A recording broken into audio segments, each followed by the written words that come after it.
Hey guys, so today we're going to solve another lead code problem that is going to be the two sum problem. And let's dive into the problem statement first and let's solve it chunk by chunk. So we are going to be given an array that will have integers and we need to find the two values that actually when added together gives us a target.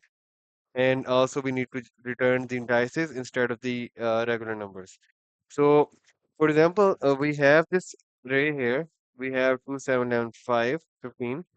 And if we actually add those two numbers up, for example, let's say if we add 2 and 7, then we get in return like the target value that is 9, right? So we actually return the indices of these two numbers, that is 0 and 1. And that's how we can actually like um, get this problem. So we have a couple of methods to solve this problem. The first method that we're going to discuss is the brute force method. That is to simply, what we need to do is to iterate this array until we get the target, right? For example, we start with 2, we add 2 and 7, then we actually get the answer like right now in the second index. So we have this. If we like target another array here, for example, let's say we talk about this second example, 3 to 4, right? We want to find the target 6, right? So we start with 3.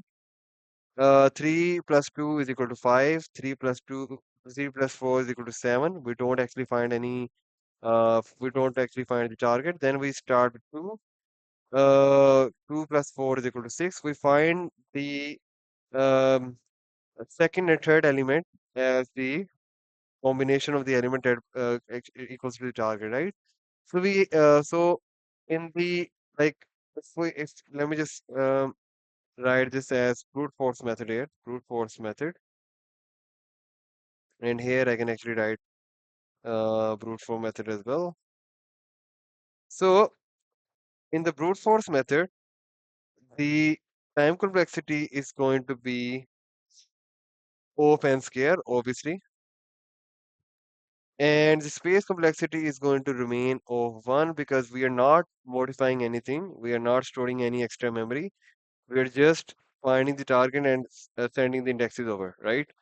So this is going to be our like O of 1 complexity. We have a constant complexity here. And if we talk about the second method, that is the most efficient method, that is the hashmap method. In the hashmap method, what we are going to do is we are going to, let me just showcase you how we are going to deal with this. For example, let's say we have our first, we are going to focus on on the second example. I think that is a good example to go for. So, for example, we have this number array. What we are going to do is to first, let me just draw a table here. What we're going to do is to simply first like draw a hash map here. And in the hash map, what we're going to do is to initialize this hash map with the key and value pair, right? Let me just write key and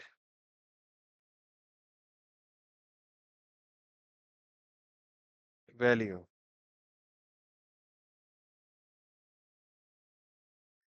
So what we're going to do is to, like, for example, if we have number 3, we're going to initialize the hash map with the 3. Let me just adjust the width a little bit. So we have 3 here, right? And then we have, then what we're going to do is to store the index of it. For example, 3 is initiated at 0. We're going to store here. Then we're going to initialize 2. Then what we're going to initialize 2 as 1, index 1, and then 4 on index 2, right? This is how the hash map is going to be.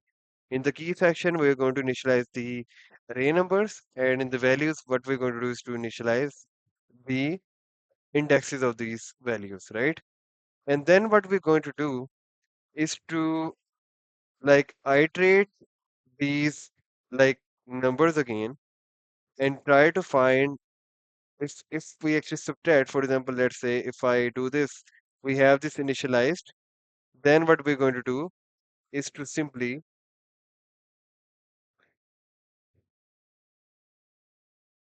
for example, if we start with the iteration 3, for example, we have the target of 6, right? 6 minus 3 is going to be 3, right?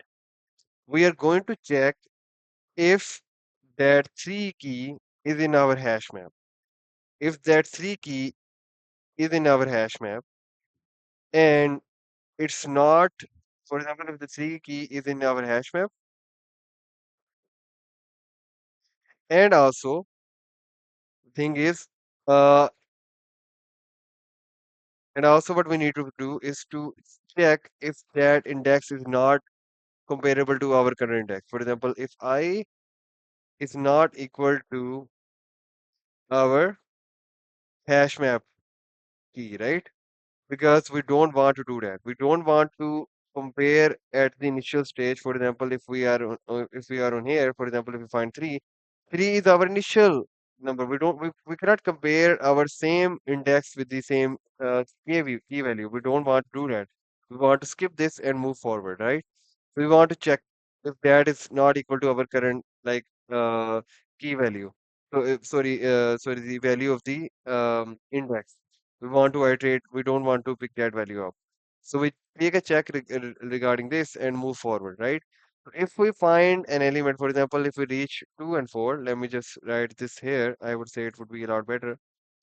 So it's currently 3 has, let me just write, we are in the current 0 index, right? When we are in the 0 index, we have the value as 3. We are subtracting 3 from 6 and we have 3, right? We don't want to pick that value up. We're going to skip. Then we move forward to the first index. In the first index, what we have is 6 minus 2, that is 4, right?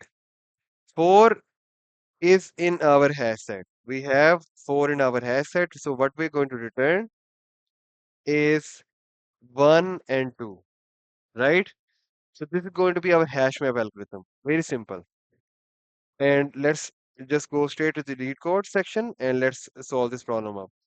So let's first initialize an empty hash set. So let's, check one more. So everything is good from here. We have the result here. Everything looks good so far. So let's now submit the problem and let's see how the results go. So we have the results. We actually have a very good efficient result here.